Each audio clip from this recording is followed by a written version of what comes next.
Hoje eu vou te contar o relato de um casal colombiano que viveu por mais de 35 anos nos Estados Unidos, teve 3 filhas que nasceram lá, ou seja, cidadãs estadunidenses, trabalhou, pagou impostos, serviu a comunidade, não tinha ficha criminal e mesmo assim acabou deportado para a Colômbia depois de uma ida de rotina ao ICE.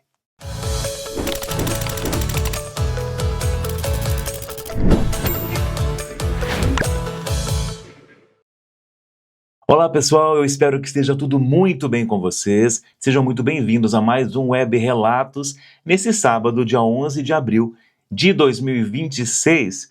O meu nome é Douglas, eu sou um homem branco com 1,76 de altura. Estou usando hoje uma camiseta azul básica de gola V rasa, um microfone no peito com uma espuminha para evitar ruído de vento ou de esbarrões que eu der, até porque eu estou usando um colar também que tem uma correntinha com uma pedra na vertical que quase encosta ou às vezes até encosta nesse microfone, então essa espuminha evita ruídos. Estou usando também um boné que eu uso sempre, que atrás é preto e na frente é cinza, e o cenário do programa Web Relatos é uma estante, que é uma imagem que eu projeto no fundo verde, tá? É uma estante marrom, de madeira mais crua, com alguns livros antigos, umas coisas mais vintage assim. No topo da tela de um lado tem um balãozinho, tipo de chat, sabe? De revista em quadrinho também, escrita Web Relatos, que é o nome do programa, onde a letra T é um microfone fazendo alusão a podcast.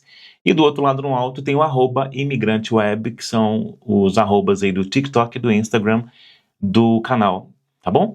E eu quero te convidar para curtir esse vídeo, se inscrever nesse canal, comentar aqui o que você acha sobre esse assunto, porque eu achei interessantíssimo esse caso desse casal. Triste também, né? Porque é muito tempo, são muitas décadas morando nos Estados Unidos e sendo deportados. E te convidar também para você me seguir nas redes sociais e seguir as redes sociais também do canal, porque isso tudo faz parte do meu trabalho e me ajuda bastante. Tá bom? Pois é, gente, eu achei esse caso porque a proposta do Web Relatos é que eu receba a sua história, o seu relato, e eu conte aqui. Eu recebi alguns, mas eu ainda não recebi o suficiente para montar um episódio. Então, enquanto isso não acontece, eu fico pesquisando por relatos reais. E esse foi um dos que me chamou a atenção e me deixou bem chocado, tá? Pois é, gente, eu vou falar da Gladys e do Nelson Gonzalez. Vamos lá para o relato de hoje. Quem são eles, né? Bom, a Gladys Gonçalves e o Nelson Gonçalves são colombianos, naturais de Bogotá. Segundo a reportagem mais detalhada que eu encontrei sobre a vida deles, a Gladys estudava de manhã para ser secretária bilíngue e trabalhava à tarde numa loja. O Nelson era 4 anos mais velho, fazia faculdade, jogava futebol semiprofissionalmente e trabalhava no setor de plásticos de uma fabricante de eletrodomésticos. Eles se conheceram em 1988 em Bogotá. E a história do começo do relacionamento deles parece quase cena de filme, tá? A Gladys ficou trancada para fora de casa, o Nelson apareceu e pulou o muro e a ajudou a abrir a porta. Pouco tempo depois, eles começaram o relacionamento e já começaram a falar inclusive de casamento, tá? Mas a Colômbia, né, gente, de 1989 era um país mergulhado em violência, medo e instabilidade. As reportagens que eu li mencionam o contexto de violência política, cartéis e atentados. A própria Christianity Today, que inclusive, gente, é o site onde está essa foto que está aparecendo, gente. Está aparecendo algumas fotos. Eu fiz a minha audiodescrição no início do vídeo para as pessoas que não conseguem ver, para elas terem uma noção de que elas estão ouvindo. Só que eu tenho conteúdos de imagem no vídeo, mas é uma tentativa minha de incluir essas pessoas de alguma maneira, apesar dessas imagens, tá? E então essa imagem aqui tá no site Christianity Today, que é esse aqui, ó. Esse aqui, tá? O pessoal que tá vendo que tem aqui atrás de mim essas imagens. E os links, gente, para tudo que eu usei para a criação desse vídeo estão na descrição do vídeo, tá? Então vocês vão poder ir lá e conferir, porque a reportagem é bem longa, inclusive. Então vale a pena conferir lá, tá? Então esse próprio site, né, do Christianity Today, relata que a Gladys ouviu uma explosão de carro-bomba perto do trabalho dela em Bogotá. Então a situação ali era complicada, né? E ao mesmo tempo havia também um problema econômico, né? O Nelson disse que não conseguia ganhar dinheiro suficiente para sustentar uma família do jeito que ele imaginava e que ele sonhava. E a Gladys não via futuro profissional e do jeito que ela queria, né, da forma que ela queria avançar e se desenvolver profissionalmente ali na Colômbia. E foi nesse contexto que surgiu a ideia deles irem para os Estados Unidos. Pois é, né, aqui entra um ponto muito importante, tá, gente? Segundo o Weiss, a Gladys e o Nelson entraram ilegalmente nos Estados Unidos em novembro de 1989, perto de San Isidro, na Califórnia. Tá? Essa é a posição oficial do governo estadunidense. Já o relato biográfico mais completo mostra como que isso teria acontecido. Segundo essa versão, o irmão mais velho da Gladys já vivia nos Estados Unidos e foi ele que a incentivou a se mudar para lá. Um amigo do pai dela, que trabalhava na Embaixada do México, conseguiu um visto para ela ir da Colômbia para o México, então ela pôde voar até Tijuana.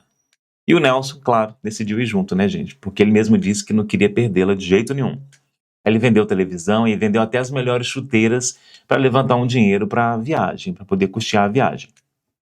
Depois deles chegarem a Tijuana, os dois teriam se abrigado numa casa abandonada, aguardado instruções perto de um guia e perto de meia-noite atravessado a região da fronteira perto de San Isidro, passando pela área do rio Tijuana e por uma abertura na cerca. Bom, dessa maneira, né, gente, na prática, o que a narrativa mais detalhada mostra é que eles chegaram ao México primeiro e depois cruzaram a fronteira sem autorização. E isso coincide, em essência, com o que o Weiss alegou, né, gente? A entrada irregular em 1989 por San Isidro. Então, pois é, aí já é aqui que é importante deixar claro uma coisa. Esse caso não é o de um casal que entrou nos Estados Unidos com visto regular e depois simplesmente perdeu o status, tá? A base do problema migratório deles começa justamente na forma que eles entraram.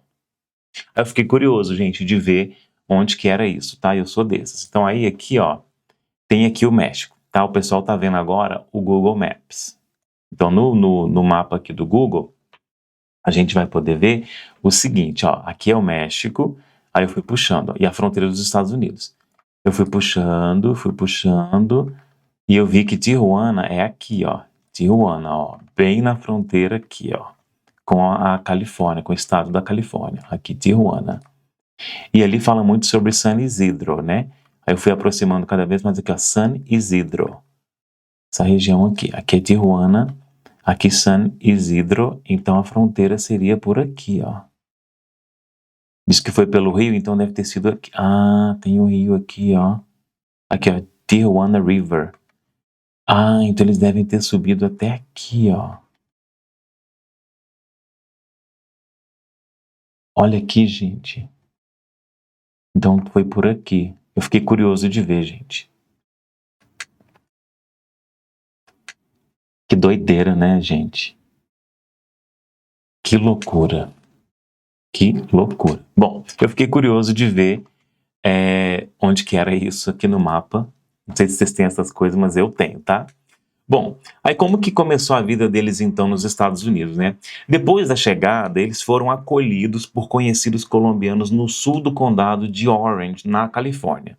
A reportagem descreveu a casa de amigos de família num lugar chamado Mission Viejo como uma espécie de ponto de apoio para colombianos que chegavam ali naquela região. Foi ali que a vida deles nos Estados Unidos começou, tá? E é lógico que eu fiquei querendo saber também onde que era esse tal desse lugar aí de Mission Viejo. Aí vamos de novo pro mapa. Aí tá aqui, ó, tá selecionado aqui, ó, Mission Viejo. Aí vamos pensar, eu vou diminuir tudo aqui, porque eu já vi que tá selecionado. Meu Deus. Tá, aqui é o México. Ah, tá marcado no pin ali, aqui é o México. A gente vai de novo lá para a região da Califórnia, que é o Tijuana. Tijuana tá aqui. Tijuana. Ai, meu Deus, eu acho que eu desmarquei o lugar. Eles atravessaram aqui. Eu desmarquei o lugar. Claro que eu fiz isso, né? Deixa eu tentar fazer isso aqui, peraí. Ah, tá, isso mesmo, tá. Então, Tijuana é aqui. Eles foram bem mais lá para cima, né? Nossa. Ih, já perdi o lugar então. Bom, enfim, gente, eu tentei encontrar aqui o lugar. É que na hora que eu clico no mapa, eu estrago o que eu estava fazendo. Mas é um lugar pequenininho. Ah, tá. Tava mais pra cima ainda. Nossa. Entendi. Então, Tijuana aqui, eles vieram pra cá. Mission Viejo. Entendi. Eu tenho essas coisas, gente. Eu não sei se vocês têm. Uhum. É uma cidadezinha. Ah, apareceu até uma igreja aqui, inclusive, que vai ser assunto de igreja aqui no vídeo, tá? Não é exatamente sobre essa igreja. Pois é, né, gente? Aí, gente, o que que aconteceu com eles? Eles se casaram em novembro de 1990, numa cerimônia simples, celebrada inclusive por um pastor amigo, em uma igreja alugada em Aliso Viejo, ali perto também, tá? Não teve festa luxuosa, não teve dança, teve uma comida feita por outro amigo colombiano e brinde com cidra sem álcool, como bons crentes evangélicos que são, né? Um ano depois, nasceu a filha mais velha, Jessica, ou Jéssica. Mais tarde vieram Stephanie e Gabi, ou Gabby. As três filhas nasceram nos Estados Unidos, o que significa que elas são cidadãs estadunidenses por nascimento, que tem aquele birthright citizenship, né? Que inclusive parece que o Trump não quer manter. Que se os pais não forem estadunidenses, né, cidadãos estadunidenses, o Trump não quer manter, não quer esse negócio de automaticamente a pessoa ser cidadã também não. Mas vamos ver o que vai dar. Em 2025, gente, a ABC News identificava as três filhas, né, com as idades de 33, 27 e 23 anos. Pois é. Aí tem mais, né? Como que eles viveram nos Estados Unidos e trabalharam lá? Pois é. Esse é um dos pontos que mais mexe com quem está acompanhando ou quem acompanhou o caso, porque o casal não viveu escondido, gente. Assim, no sentido de estar fora de qualquer radar social. Pelo contrário, tá? O Nelson trabalhou por anos com manutenção de apartamentos. Em determinado momento, ele e a Gladys também fizeram rota de jornal, acordando de madrugada, né, para poder distribuir jornal pelas casas, pelas ruas. E mais tarde o Nelson se certificou como flebotomista móvel, que era fazendo coleta de sangue e exames para clientes de seguro de vida em casas de alto padrão, em lugares como Los Angeles, Beverly Hills e Pebble Beach. O Pebble Beach, provavelmente é assim, né, que fala. A filha Stephanie também disse à ABC News, na tela está aparecendo a matéria da ABC News, uma foto deles, que ele fazia Uber de vez em quando, tá? Em meio período, inclusive na madrugada, para poder aumentar a renda. A Gladys aparece nas reportagens como uma pessoa muito ativa na vida da casa, da igreja, isso é muito importante, e da família. E um período anterior, né, em um período anterior, ela ensinou escola dominical e atuou como secretária do Ministério Feminino da igreja que eles frequentavam. Ministério, gente, para quem não entende, é tipo um... Ai, como que fala? Um grupo da igreja. Tipo assim, tem o serviço social da igreja, ou tem o Ministério do Serviço Social. Tem o Ministério de Louvor, que é o pessoal que canta, que dança e tal. Então, ministério é tipo isso, tá? Ali a maneira como a igreja determina um certo grupo que tem certa atividade ali em prol da igreja, para fazer a igreja funcionar. E mais tarde ela passou a ter um papel central também no cuidado do primeiro neto da família.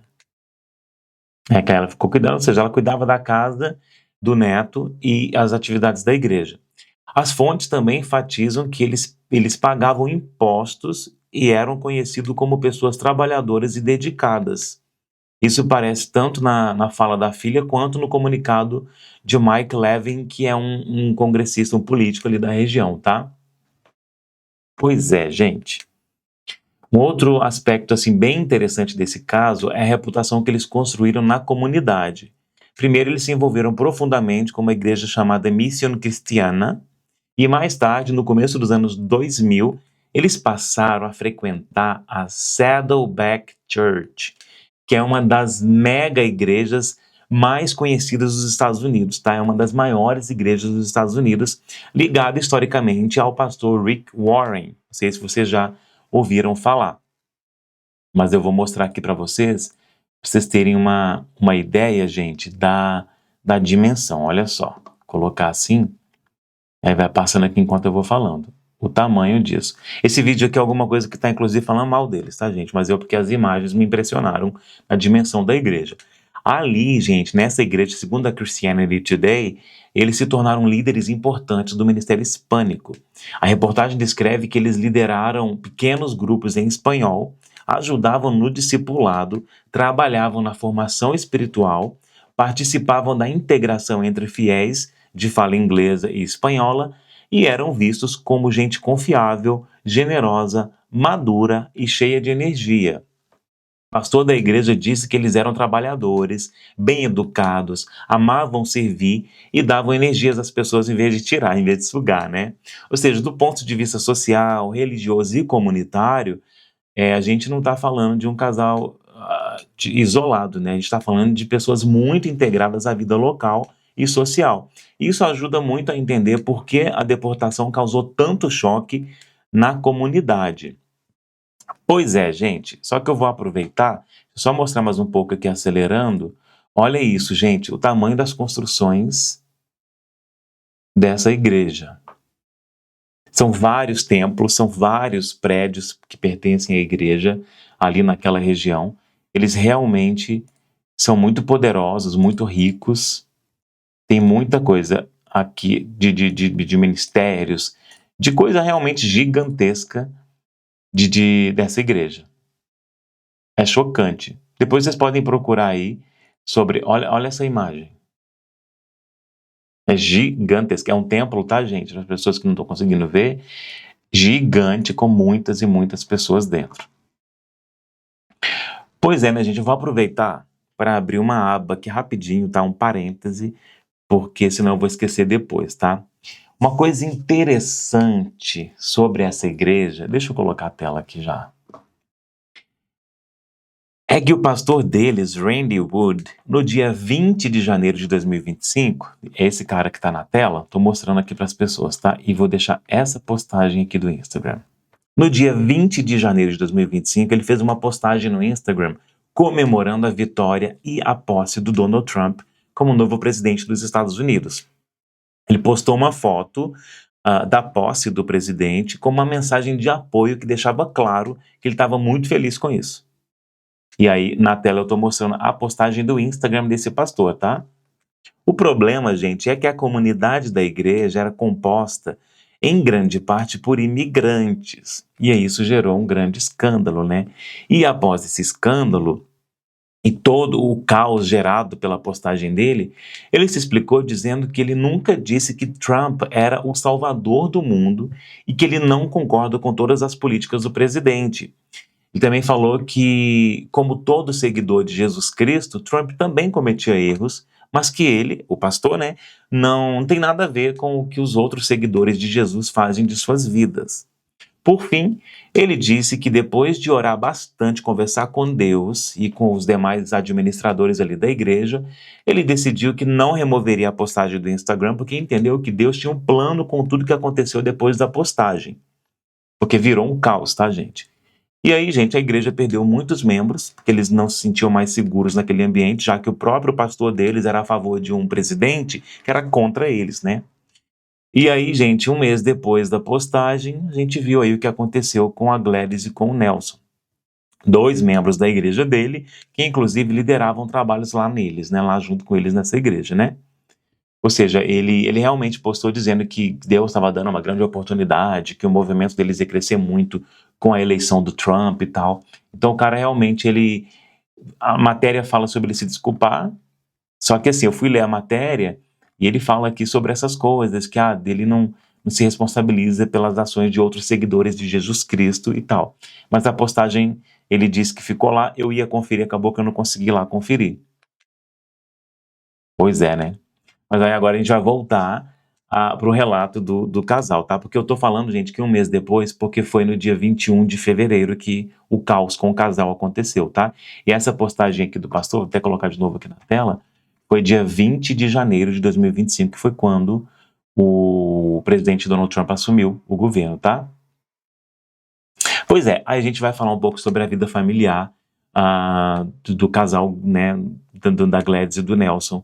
Ali, com o passar dos anos, gente, a vida da família continuou avançando. A Jéssica se casou A Stephanie ficou noiva de Joshua Quintino, que a reportagem identifica como pastor de jovens dessa igreja gigantesca, tá? Da Saddleback.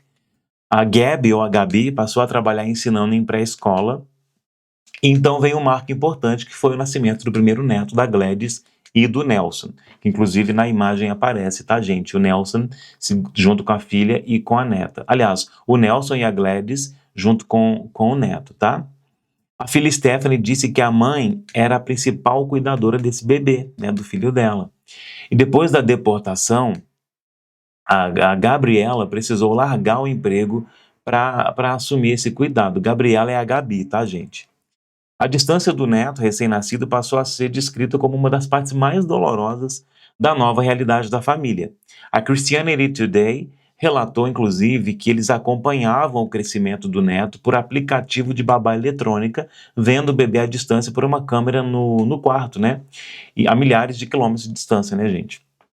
Esse detalhe é brutal porque mostrou que a história não é só sobre um processo migratório antigo, é também sobre uma ruptura familiar muito concreta, numa fase muito sensível da vida da família, né? Porque tinha acabado de chegar uma criança. Mas e aí a gente fica pensando, meu Deus do céu, mas que situação é essa? Como que ficou 35 anos? Qual que foi o status migratório? O que que aconteceu ao longo dos anos, né?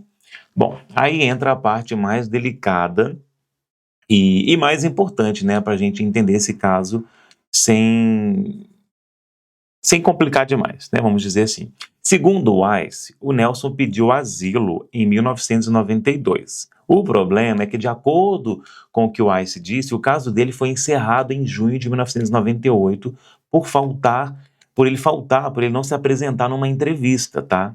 Então, meio que o Wise disse que tinha uma entrevista para ele, mas ele não foi.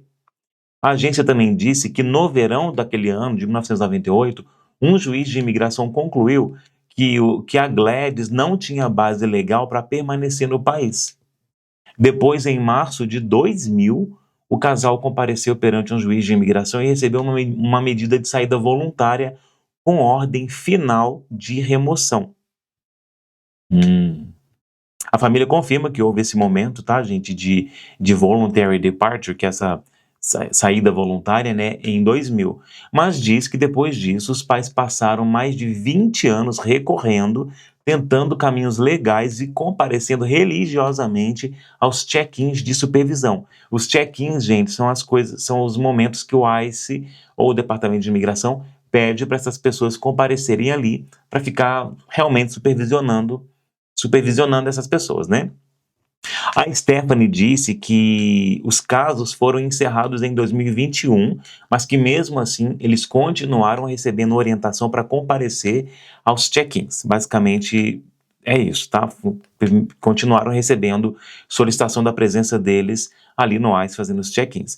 Nessas visitas, às vezes eles recebiam autorização para permanecer por 1 mês, às vezes para 3 meses, e às vezes por períodos até bem maiores do que esses. Então, assim, juridicamente, como que era então a situação deles, né? Porque fica confuso. A situação deles, gente, não era de residência legal regular.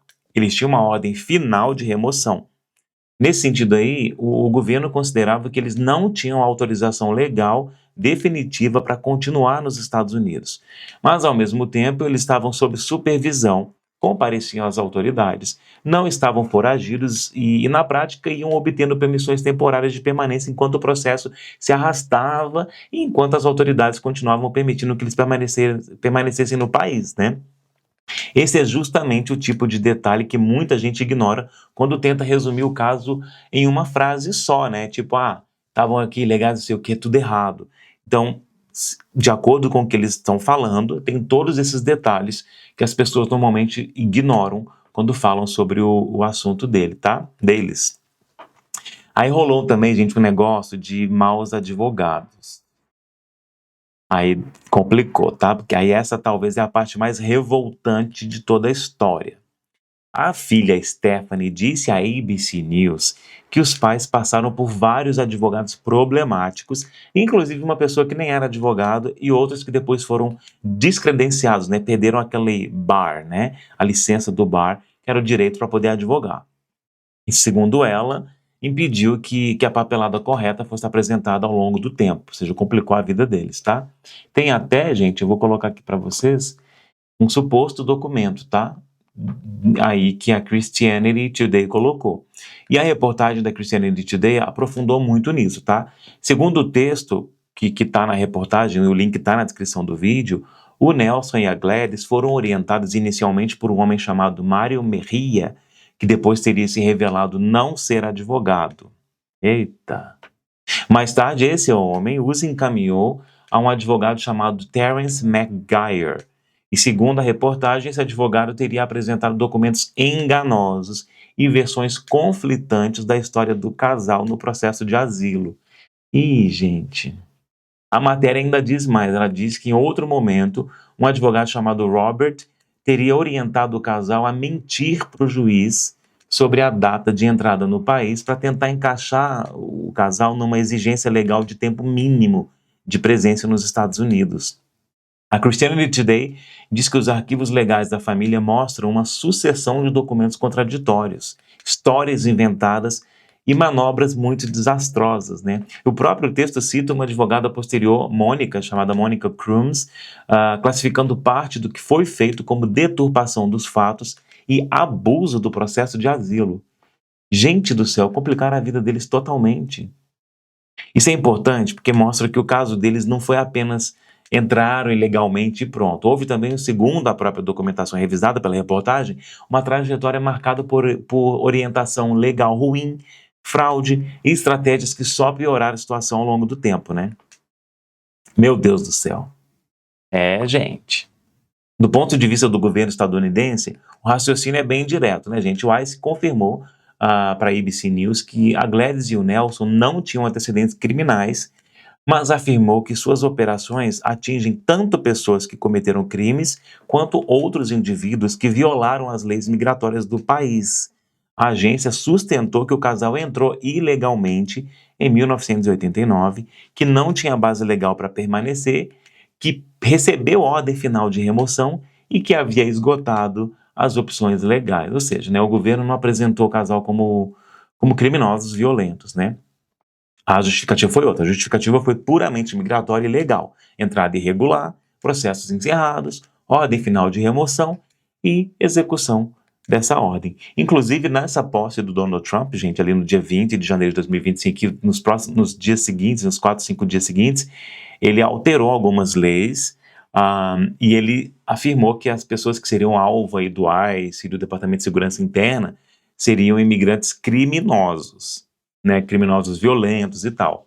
Então, a gente vê aí no decorrer desse tempo todo, a gente já está em abril de 2026, que não foi bem assim que aconteceu, que não eram apenas imigrantes criminosos que eram violentos, né, que são detidos e são deportados.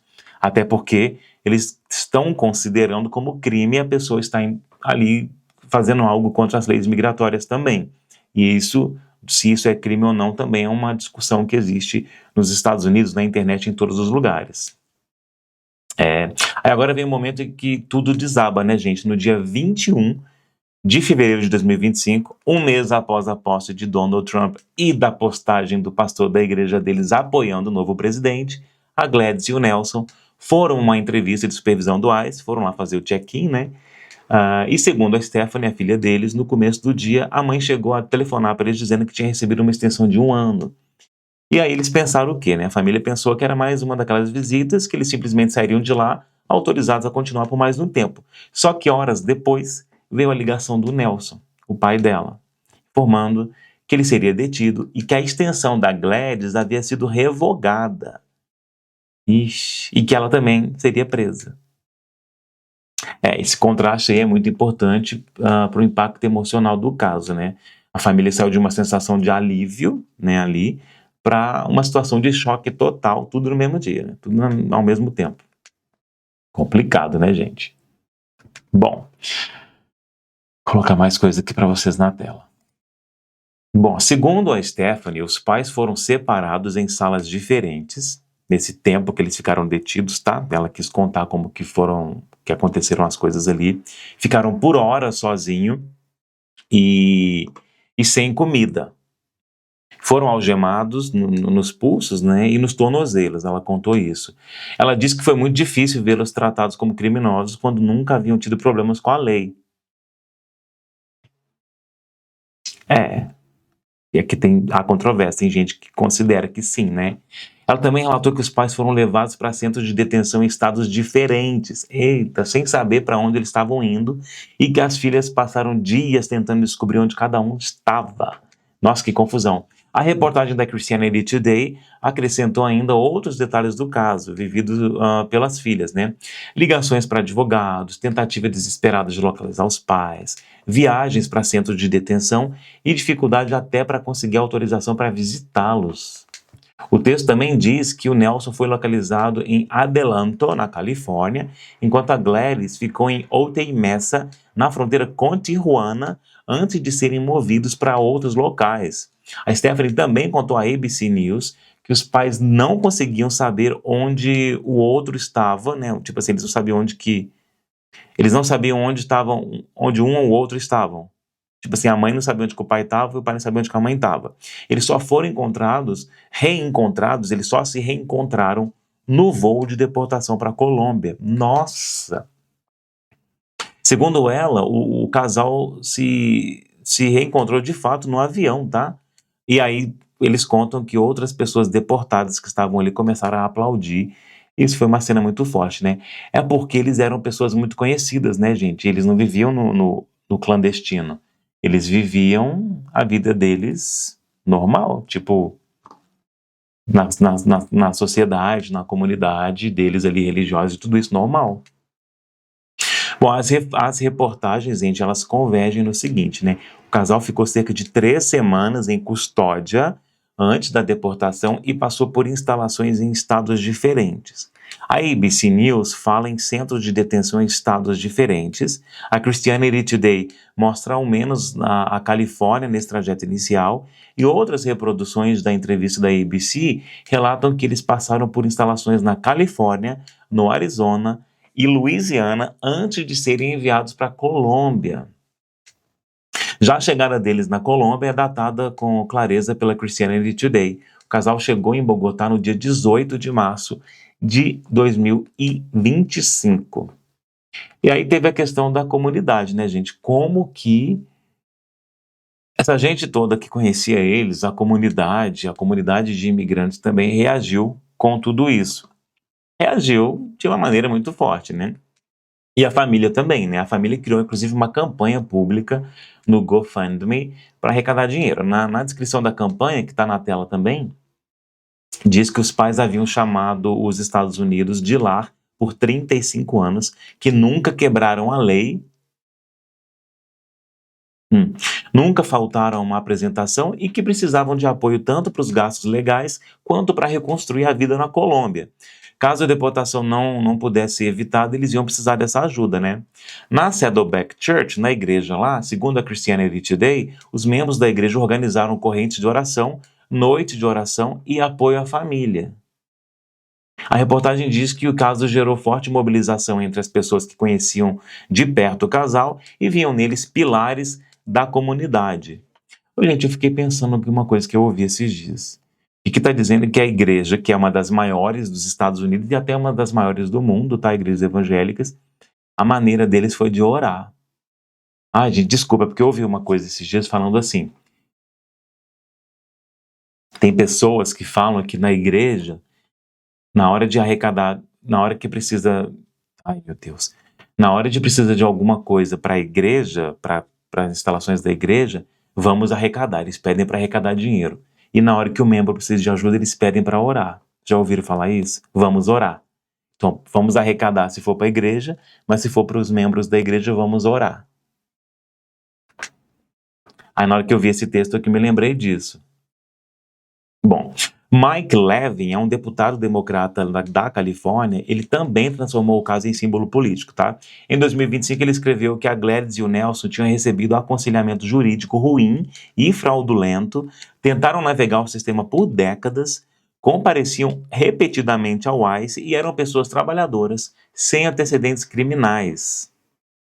Em 2026, ele levou a Stephanie Quintino, a filha do casal, né, como convidada ao State of the Union para destacar o custo humano das deportações.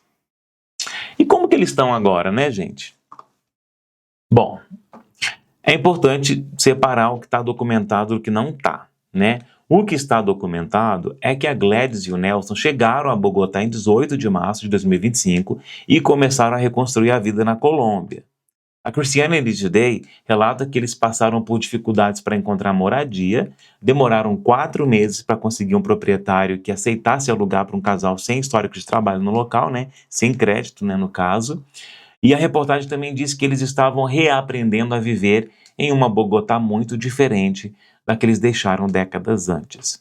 A mesma reportagem mostra que eles estavam frequentando uma mega church em Bogotá chamada El Lugar de Su Presencia e que o sonho deles, dito a reportagem, era um dia plantar uma espécie de núcleo ou satélite da Saddleback em Bogotá. O texto também relata que eles chegaram a iniciar uma reunião de igreja em casa, né, no apartamento deles. Ao mesmo tempo, a matéria deixa claro que havia insegurança financeira. Eles estavam se perguntando como ganhariam a vida num país para o qual eles voltaram já perto dos 60 anos de idade, com poucas conexões profissionais locais. Então, a gente pode dizer que sobre o agora, o que dá para afirmar com segurança é que eles estão na Colômbia tentando reconstruir a vida, enfrentando dificuldades práticas, né, emocionais e econômicas, mas ainda estão muito ligados à fé e à família. E aí tem essa questão da família nos Estados Unidos, né? E aí, como é que eles estão? As 3 filhas permanecem nos Estados Unidos. Stephanie continuou falando publicamente sobre o caso. Em fevereiro de 2026, o Mike Levin a apresentou oficialmente como Stephanie Quintino e ela afirmou que o que aconteceu com seus pais está acontecendo com muitos imigrantes indocumentados, trabalhadores, sem antecedentes criminais, que aparecem nos check-ins de rotina e acabam sendo detidos por semanas ou meses antes da deportação. As reportagens também mostram que logo após a deportação, as filhas tiveram que lidar com a parte prática e emocional do desastre, né, gente? Então tinha que vender os móveis, organizar os pertences dos pais, cuidar do bebê da família e administrar a ausência dos pais. Eu vi muito relato de como que mandava algumas coisas para eles, porque às vezes na hora de vender também o dinheiro não era o suficiente. Foi uma confusão, né? A filha deles, a Stephanie, chegou a dizer que a parceria que os pais tinham, que parecia que os pais tinham morrido, tá? De tão devastador que era desmontar a vida que eles haviam construído em décadas nos Estados Unidos. Esse caso, gente, ganhou muita força porque ele mexe com uma pergunta muito desconfortável. Se até um casal com mais de 35 anos de vida nos Estados Unidos, 3 filhas nascidas lá, ou seja, estadunidenses, sem ficha criminal, pagando impostos, comparecendo ao ICE e servindo a comunidade, pôde ser detido no check-in de rotina e deportado, o que isso diz sobre a amplitude da política de remoção que está em vigor? O Los Angeles Times, o jornal de Los Angeles, situou esse caso dentro de um contexto mais amplo de detenções de pessoas sem histórico criminal. O jornal citou dados do Departamento de Segurança Interna mostrando que nos primeiros 50 dias da administração de Donald Trump em 2025, o ICE realizou 32.809 prisões, das quais 8.718 eram de pessoas sem ficha criminal. Isso não apaga, né, a base legal usada pelo governo contra a Gladys e o Nelson, mas ajuda a entender por que a história deles passou a ser usada para mostrar que a máquina de deportação não estava atingindo apenas criminosos violentos. Bom, no fim das contas, né, gente, a história da Gladys e do Nelson é a história de um casal que entrou irregularmente nos Estados Unidos em 1989, tentou construir uma vida, cometeu erros graves no caminho, né? Foi mal orientado por gente que deveria ajudá-los, ficou preso por décadas em um labirinto migratório, criou uma família estadunidense, serviu à comunidade e, mesmo sem antecedentes criminais violentos, acabou deportado quando a ordem final de remoção, enfim, foi executada. É um caso que não inocenta automaticamente tudo que aconteceu no passado, né, gente? Mas também talvez não permite que se ignore a dimensão humana dessa ruptura tortura, né? Porque quando a gente olha para essa história inteira, fica muito difícil dizer que a gente está falando apenas de cumprimento frio da lei, né? A gente está falando de décadas de vida, de filhas estadunidenses, de neto recém-nascido, de igreja, de trabalho, de comunidade, de medo, de esperança e de um sistema migratório que para muita gente é tão confuso e tão duro que pode permitir que alguém passe 35 anos vivendo numa espécie de limbo até que um dia tudo acabe numa manhã de check-in no ICE. E eu quero saber a sua opinião, né? Você acha que esse caso mostra justiça sendo cumprida ou mostra crueldade sendo normalizada dentro de um sistema quebrado? Será que tudo é culpa do casal que há mais de 35 anos escolheu entrar de forma errada nos Estados Unidos? Essa decisão deles causou toda essa dor à família deles décadas depois?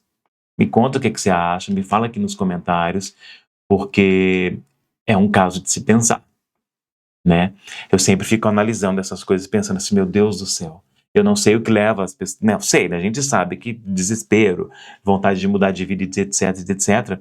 Mas, ao mesmo tempo, isso não anula a questão das leis dos países, né, gente? Então, é muito complicado avaliar toda essa situação, entra toda essa questão religiosa aí. Eu fiquei pensando uma coisa, falou sobre eles pagarem impostos, gente. Será que é de registro de empresa? Porque como que eles pagavam impostos sem ter Social Insurance Number? Ou eles tinham Social Insurance Number? Eu não sei como que funciona. Porque fiquei pensando, mas como assim pagava impostos? Normalmente a pessoa que está indocumentada não paga impostos, porque não tem a documentação para isso, né? Eu fiquei pensando nisso. Você sabe sobre isso? Você entende sobre isso? Porque eu não entendo muita coisa não, gente. Eu só fiquei realmente bem impressionado com a história, fiquei impressionado com o caso, né? Você vê que quando o pastor postou lá apoio ao presidente, a igreja deu uma esvaziada, né? A galera saiu. A gente sabe que tem uma quantidade muito grande de pessoas religiosas que estão indocumentadas e existe um suporte ali ao redor deles da igreja. Então, de repente, quando eles veem que a igreja não vai apoiar ou sentem isso, né, ou a liderança demonstra isso, eles naturalmente vão falar, opa, peraí, deixa eu me afastar disso daqui. Pois é, né, gente, um pessoal de bem, né, pessoal de família, e numa situação dessa. Mas é realmente, sabe, eu perguntei para vocês se vocês acham que o erro deles lá atrás foi que causou isso tudo, porque também é um ponto que a gente pensa, né? A gente pensa no que uma decisão nossa pode causar para as pessoas que vêm depois de nós. E aí será que é exatamente isso que aconteceu? É que eles foram atrás, né, gente? É bem complicado. Pelo que eles estão alegando aí, eles foram atrás de profissionais, advogados, pessoas que cuidam de imigração e foram enganados, né? E, segundo eles, foram orientados a cometer fraude, né? Tem todos os links, tá, gente, na descrição do vídeo para vocês conferirem na íntegra. Tem links que eu nem coloquei na tela, então vai ter mais informações para vocês poderem conferir, porque de repente eu trago aqui um ponto de vista que você não concorda muito e tá tudo bem. Lá tem os links e também é só colocar no Google aí os nomes deles, que vai estar ali na descrição do vídeo para vocês também, que vocês encontram ali matérias de acordo com o viés que vocês preferirem avaliar também, para vocês tirarem aí as próprias conclusões. Então fiquem à vontade e manifestem-se aqui nos comentários, por favor, sobre a sua opinião, sobre o que você acha. Se você conhece mais casos assim, porque eu fiquei bem impactado, porque são 35 anos. É muito tempo. E aí eles voltarem de fato para um país onde eles não têm mais nada. E a vida deles, eles construíram todas nos Estados Unidos. Eles não tinham, não fala-se nessas matérias, em outras que eu li também, que acabou que eu nem coloquei na tela aqui para vocês, sobre eles terem construído algum tipo de patrimônio na Colômbia. Pelo contrário, até na questão da doação lá do povo que fez para eles, eu tô até olhando aqui para a tela, eles tinham uma meta de 50 mil e eles arrecadaram até então 83.609 dólares estadunidenses, né, dólares americanos. Eles conseguiram um bom dinheiro e parece que a campanha ainda está aberta, tá? E impressionante, né? Vai estar no link também, tá, gente? Aí fica a seu critério, não sei se vocês vão querer ajudar aí esse pessoal. Mas enfim, né, pessoal? O que vocês acharam desse caso? Comenta aí, vai me ajudar bastante. Se você gostou desse conteúdo, se te ajudou a entender melhor esse caso, eu quero te pedir para você deixar o seu like. Se não ajudou também, eu vou te pedir assim mesmo, para você deixar o seu like, porque isso me ajuda muito aqui no meu conteúdo. Vou te pedir para você se inscrever no canal, compartilhar esse vídeo com pessoas que você sabe que gostam desse assunto de imigração, sobre esses relatos, dessas coisas que aconteceram. E eu quero te convidar também para você me enviar o seu relato. Se você é imigrante, tem alguma coisa para me contar e que você gostaria que eu contasse aqui no canal, ou se você estava fazendo uma viagem internacional, também aconteceu alguma coisa que você fala assim, vou contar. Engraçado, ou catástrofe, ou coisa boa, coisa ruim, o que for, se você quiser, me manda um e-mail para o imigranteweb@gmail.com. Aqui no alto da tela tem @imigranteweb, então se escreve daquele jeito ali mesmo, imigranteweb@gmail.com, e aí você me conta ali o seu relato, mas me fala, escrito assim, eu autorizo que você leia e comente o meu relato no programa Web Relatos, no YouTube, no YouTube e também no podcast. E aí, se você não quiser que eu fale o seu nome, escreva, não revele o meu nome, use o nome, já manda para mim com nomes fictícios, se for o caso, tá? Se for algo assim, tá bom? Gente, muito obrigado por vocês assistirem esse vídeo, muito obrigado por todo o apoio. Nós nos vemos no Web Relatos no sábado que vem, mas hoje ainda vai ter vídeo do Web News, amanhã também, para falar sobre notícias de março, né? Agora o Web News é por assuntos, então até domingo vai ter vídeo do Web News. E aí na semana que vem começa então a programação normal. Sábado que vem, 11 da manhã, horário de Brasília, tem mais um Web Relatos e a gente se vê lá, tá bom? Muito obrigado, um ótimo final de semana para vocês. Tchau!